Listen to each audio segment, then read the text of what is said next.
Salut à tous, alors c'est Frédéric de la Vie. Alors ce soir je voulais faire une petite vidéo car je suis heureux.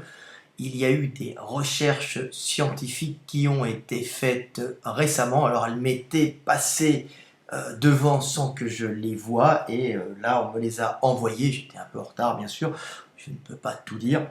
Alors c'est un article qui est sorti je crois en janvier, février, mars, donc février, donc la recherche a été faite en mars et elle est sortie en février 2016, donc c'est relativement récent. Donc c'est une recherche qui confirme ce que je dis depuis des années. Pour ceux qui suivent mon Facebook qui a été bloqué là récemment, mes Facebook ont été bloqués, ou pour ceux qui suivent ma chaîne YouTube, ils pourront confirmer, ils seront heureux de savoir qu'ils suivent une chaîne qui est au niveau des spéculations scientifiques, hein. Elle est juste en général, je ne me suis encore jamais trompé sur ce que j'avançais et les recherches le prouvent. Alors là, c'est une recherche qui a été faite sur Néandertal et son métissage avec Sapiens, et comme je le disais moi-même dans des vidéos et sur mon Facebook depuis plusieurs années, j'expliquais qu'il n'y a pas eu de métissage avec Néandertal et Sapiens uniquement il y a 47 ou 65 000 ans, comme ça a été prouvé récemment hein, par les analyses génétiques, mais c'était beaucoup plus vieux que ça, et qu'il y avait déjà du métissage entre les pré-sapiens d'Afrique qui remontaient parfois, qui tournaient autour des fois de la Méditerranée, ou qui allaient au Moyen-Orient, des fois plus en Orient, hein, et les premiers Européens, antécesseurs, Heidelbergensis, et quelques branches asiatiques. Donc c'était des très petites quantités qui remontaient avant, mais petites quantités qui montaient d'Afrique et qui se métissaient à des primo-arrivants en Europe, ces primo-arrivants ayant généré Néandertal et quelques autres espèces similaires qui ont été toutes plus ou moins apparentées génétiquement. Et ce que je t'expliquais dans mes vidéos, c'est qu'il n'y a jamais eu d'incompatibilité génétique entre Néandertal et Sapiens, hein, que Néandertal n'a pas disparu comme on le dit, hein, mais qu'il y avait toujours des ponts génétiques entre ces communautés, car il y avait toujours quelques petites montées du sud au nord et du sud au nord-est, qui faisait qu'on maintenait de la compatibilité génétique entre les souches eurasiennes néandertales et les souches pré-sapiens et après sapiens qui sont montées. Donc quand Sapiens est arrivé dans une grosse vague aux alentours de 40 000 ou 65 000 ans en arrière, ils étaient compatibles, car il y a toujours du matériel génétique qui est remonté du sud au nord, et ça depuis des centaines de milliers d'années. Alors, je suis heureux car il y a eu une recherche qui a été faite, alors je vous le lis un peu juste au début, c'est intéressant, hein. Alors c'est très vieux métissage néandertalien dans l'Altaï, hein.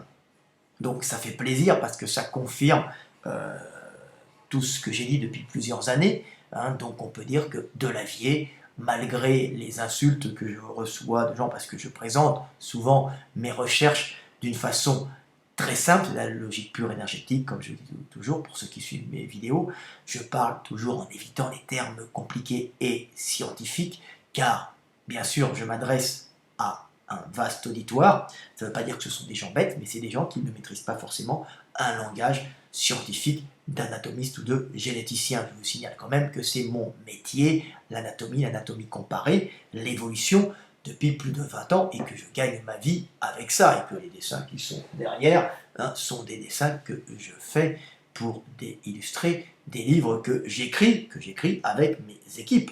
Donc je ne suis pas né de la dernière pluie. Voilà, alors je vous termine l'article.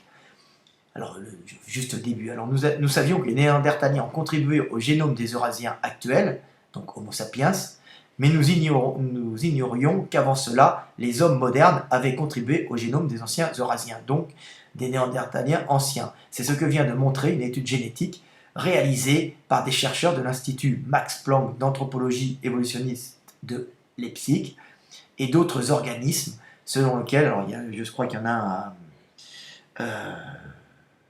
en Pennsylvanie, donc qui a contribué aussi. Ils n'étaient pas le seul à analyser tous ces fragments d'ADN osseux contenant de l'ADN néandertalien. Donc c'est surtout qu'ils ont étudié pour ce fragment, un vieux fragment osseux d'une phalange, je crois, d'une femme néandertalienne, et c'est là qu'ils sont aperçus qu'il y avait du matériel génétique sapiens ancien bien sûr. Donc nos ancêtres globaux, généraux, mais nous sommes aussi, nous les Européens, métissés avec du Néandertal. Ce que je disais depuis 20 ans, bien sûr, il n'y avait pas Internet pour que je puisse le dire. Alors, d'autres organismes selon lesquels les Néandertalais de l'Altaï, massif montagneux situé entre la Sibérie et la Mongolie, donc vous voyez, on est déjà à l'est, hein, se sont métissés il y a plus de 100 000 ans avec des humains modernes. Alors, ils estiment que c'est aux alentours de 100 000 à 110 000 ans. Mais là, c'est la première recherche qu'ils vont faire, et si les moyens de recherche augmentent, et si les capacités à analyser l'ADN se perfectionnent, vous allez être, même l'ADN fossile, même le peu de restes qu'on va retrouver, mais le problème c'est que ça se dégrade, vous pouvez être sûr qu'on découvrira des restes, on pourrait découvrir des restes de métissage même léger, il y a 200 000, 300 000, 400 000, même beaucoup plus, hein, il y a toujours eu sûrement des passages, les premiers Européens sont à presque 1 million d'années, même un peu moins, donc c'est des êtres très archaïques mais humains, avec la pensée et le verbe bien sûr, hein, mais bien plus archaïques que nous, bien sûr, il y a eu une évolution. Archaïque ne veut pas dire forcément bête, mais simplement c'était nos ancêtres lointains. Donc, et on s'apercevra que les premiers Européens ont dû, en évoluant, donc au bout de 100, même il y a 400 000 ans, ou il y a 600 000 ans, ils ont dû subir des métissages avec encore des remontées du sud au nord qui tournaient autour de la Méditerranée et qui devaient aussi partir en Orient, au Moyen-Orient, donc vous voyez jusqu'en Eurasie orientale. Donc on peut s'apercevoir qu'il y a ça. Donc alors ils se sont métissés il y a plus de 100 000 ans, donc 110 000 ans. Cette publication éclaire un nouveau jour sous un nouveau jour la déclaration que m'avait faite récemment le paléogénéticien Svante Pääbo, qui est membre de l'équipe et qui a réalisé l'étude, alors que je m'interrogeais, bon après il y a tout l'article. Donc vous voyez, tous ces articles confirment ce que je disais dans mes vidéos, pour ceux qui me suivent, qu'il n'y a jamais eu d'isolation génétique réelle des premiers habitants de l'Europe. Il y a toujours eu des passages en fonction des migrations qui étaient souvent générées par des aires glaciaires, donc des assèchements en Afrique, et l'obligation de certaines populations de remonter en général ou de descendre au sud. Comme je dis, il est plus difficile de descendre au sud où c'est plus vert, hein, car vous allez rentrer en concurrence avec d'autres groupes, donc ça va être la guerre. Donc on peut monter au nord où le climat est plus rude, mais où vous rentrerez peu en concurrence avec d'autres tribus humaines, parce qu'il y avait des chasseurs-cueilleurs, donc il y avait des défenses de territoire. Donc il est mieux d'arriver sur un territoire vierge ou peu peuplé que d'arriver sur un territoire où il est déjà pris. Donc ça risque de générer des conflits, ce qui est normal.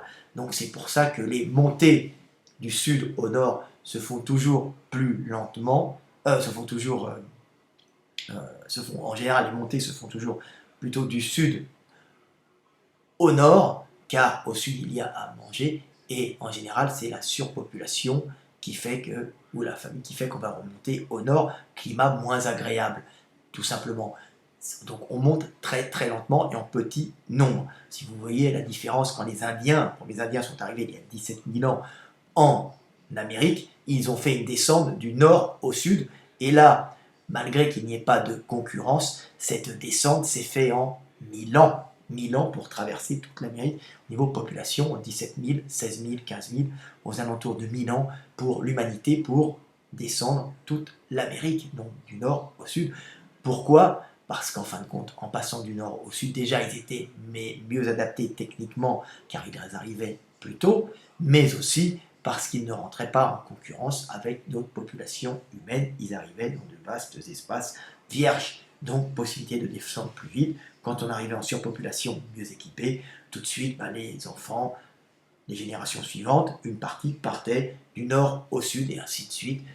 On a colonisé très rapidement l'Amérique. Donc, par contre, elle se faisait beaucoup plus lentement du sud au nord, car le climat n'incite pas à coloniser le nord. Bon, ça, je dépasse un peu ce que je voulais dire, mais ce que je voulais dire, c'est que cette recherche scientifique, donc cette recherche, cette analyse de l'ADN, prouve qu'il n'y a pas eu uniquement d'importation de matériel en petite quantité néandertalien il y a 47 000 ou 65, entre 47 et 65 millions d'années de matériel néandertalien, de matériel génétique dans le génome sapiens, donc qui colonisait en grande quantité l'Europe, parce qu'il y a sûrement eu une expansion démographique et un ère glaciaire qui a permis le passage justement de ces sapiens qui ont dû avoir des évolutions technologiques, plus donc une expansion démographique et ensuite une colonisation de l'Europe en grande quantité. Il n'y a pas uniquement un apport de petite quantité de sapiens, de néandertaliens du sapiens,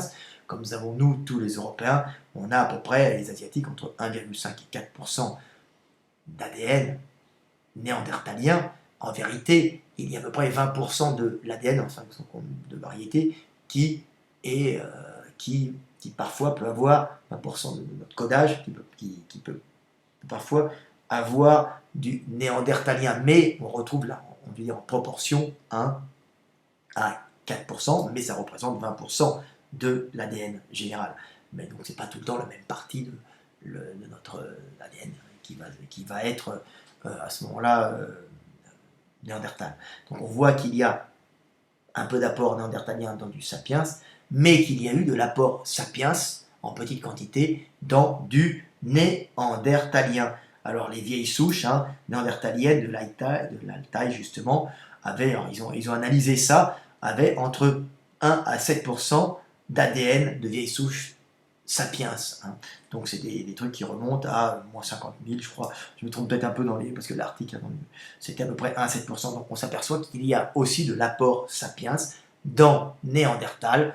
Donc il y a obligatoirement des ponts génétiques qui se font et il ne peut pas y avoir de différenciation génétique trop éloignée qui ferait qu'il y ait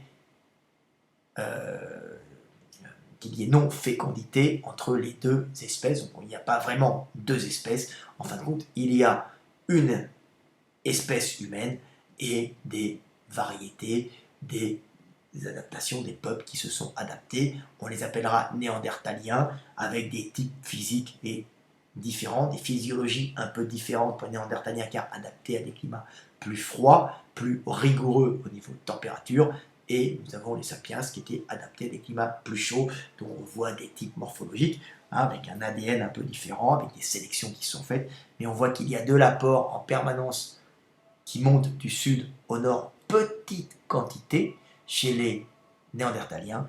Et à un certain moment, beaucoup de sapiens montent du nord au sud. Et à ce moment-là, il y aura un petit peu d'apport de néandertaliens dans les sapiens. Et les néandertaliens vont progressivement s'éteindre. Ils ne s'éteignent pas réellement, en vérité, ils restent en nous, mais les sapiens, qui étaient sûrement plus vigoureux, plus organisés, se développent mieux et absorbent les quelques néandertaliens qui étaient en quantité plus faible, vu que le milieu était plus rude. Il ne faut pas chercher des millions d'individus en Europe avant l'expansion sapiens, car le climat était tellement dur, tellement rigoureux, qu'il n'y avait pas beaucoup d'individus. Voilà, donc c'est un peu pour ça. Donc il y a eu, si vous voulez, il y a eu du chocolat dans le lait dans les sapiens, mais énormément de chocolat, donc on retrouvait très peu de lait dedans. Voilà, mais il y a toujours eu des apports de lait, des blancs, blancs, c'était pas les blancs maintenant, il y a toujours eu des apports d'Africains, de sapiens d'Afrique, noirs, donc, qui sont montés, qui ont blanchi possiblement, qui se sont adaptés et qui se sont mélangés à des néandertaliens plutôt blancs pâles, et adaptés à des climats froids et graisseux, un peu volumineux. Je ferai tout un article dessus. Vous voyez, je fais des beaux dessins. Je suis en train de vous expliquer les différences de morphologie, les adaptations au froid. Là, je suis en train de le peindre. Vous voyez, les adaptations à la thermorégulation. Donc, j'explique ça parce que les chercheurs se trompent. Ils pensent que Néandertal était très musclé car il devait chasser, Sinon, il était très musclé des avant-bras avec une grosse cage thoracique parce qu'il devait thermoréguler dans des climats très hostiles, très froids. Donc, gros avant-bras, très bonne vascularisation des membres, et surtout aux extrémités. Pareil pour les mollets, gros mollets, membres courts pour thermoréguler, produire de la chaleur quand il marche et éviter de geler des pieds, tout simplement. Et grosse cage thoracique avec un gros ventre rempli de gras pour pouvoir passer l'hiver, une grosse cage thoracique pour pouvoir respirer. Et comme l'oxygène est le comburant du carbone, tirer les graisses, hein, il est obligé d'avoir de gros poumons car il se déplace avec un chauffage central consommant un peu beaucoup d'oxygène pour pouvoir thermoréguler et effectivement produire de la chaleur tout simplement. Donc il avait une morphologie pour produire de la chaleur plus que pour taper. On n'a pas besoin d'avoir des gros bras pour lancer un pic, hein. C'est du délire. Regardez les Africains qui chassent, ils ne sont pas hyper massifs, hein.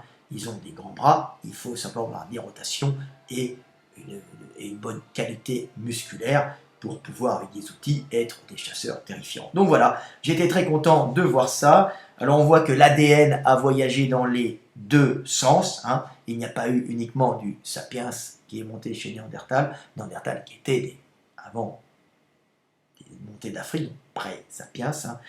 Il y a eu aussi, il n'y a eu pas uniquement de Néandertal qui a voyagé chez Sapiens en petite quantité, il y a eu aussi des Sapiens qui sont montés en permanence chez Néandertal, tout simplement. Donc c'est vachement intéressant, il n'y a pas eu que Sapiens qui est arrivé chez Néandertal en 47 à 65 000 ans, hein, c'est la grosse, il n'est pas arrivé là à ce moment-là, il venait déjà en petite quantité chez Néandertal, donc c'est très très intéressant.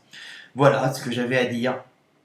Donc c'est à peu près tout. Petite vidéo de 17 minutes, donc qui me donne encore raison, hein, donc je suis très content. Qu'est-ce que j'avais à dire? Oui, on s'aperçoit aussi qu'il y a des pré-sapiens, d'après les recherches, hein, des pré-sapiens, donc pas des...